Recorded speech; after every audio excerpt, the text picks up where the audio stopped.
అయితే బాలీవుడ్ రామాయణం ట్రైలర్లో సీతమ్మ వారిది ఒక డైలాగ్ ఉంటుంది అనమాట. ఏమని అంటే, అక్కడ శూర్పణఖను చూస్తూ నవ్వుకుంటూ ఆమె ఆమె ఆమె మిమ్మల్ని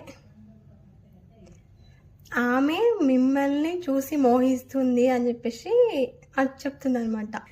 అయితే అక్కడ రామాయణంలో సీతమ్మని ఒక హీరోయిన్ లాగా అసలు చూపించారనమాట. సీతమ్మ అయోనిజ, రాముడు గర్భవాసం చేస్తాడు కానీ సీతమ్మ చేయదనమాట. ఆమెంతలా ఆమె ఉద్భవించబడుతుంది, పరదేవత అనమాట. ఆమె అందరిని కూడా ఏ విధంగా చూస్తుందంటే ఒక మాతృభావంతో చూస్తాం. పుత్రుడు ఒక బిడ్డలలాగా అందరినీ కూడా చూస్తాడు అనమాట. రావణాసురుడు నీచంగా మాట్లాడతాడు అనమాట. బ్రహ్మ సృష్టిలో నీ విధమైన సృష్టించలేడు, మళ్ళీ నీ విధంగా నిన్ను సృష్టిస్తే బ్రహ్మకు కూడా నిన్ను మోహించేవాడు అనేసి ఇంత దరిద్రంగా మాట్లాడతాడు.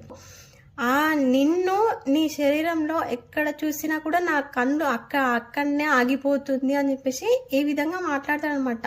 సీతమ్మ అక్కడ కూడా ఆ విధంగా కామంతో రావణాసుడు చూసినప్పటికీ కూడా సీతమ్మ ఒక తల్లి బిడ్డకు ఏ విధంగా చెప్తుందో ఆ విధంగా చెప్తుందన్నమాట. పాయసము ఏ పాత్రలో ఉన్నప్పటికీ అయినా పాయసం రుచి ఒక్కటే, నీ కామాన్ని నీ భార్యలందు ఉంచుకో, పరస్త్రీలందు కాదు అని చెప్పి ఒక తల్లి ఒక బిడ్డకు ఏ విధంగా చెప్తా ఆ విధంగా చెప్తుందన్నమాట. ఆ విధంగా సీతమ్మ ఒక మాతృభావంతో చూస్తుందన్నమాట అందరినీ కూడా.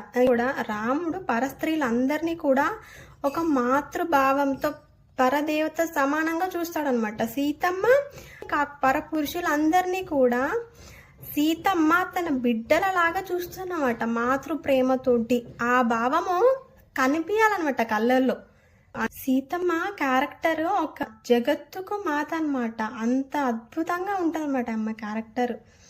కానీ ఇందులో ఆ డైలాగ్లు అవన్నీ చెప్తుంటే కొంచెం కామెడీ అనిపించింది. కానీ అది సీతమ్మ క్యారెక్టర్ కాదు. కొంచెం ఇంకా బాగా రామాయణాన్ని ఇంకా పరిశోధించి ఇంకా పరిశీలించి తీస్తే బాగుండేది అనిపించింది. అందరికీ జై శ్రీరామ్.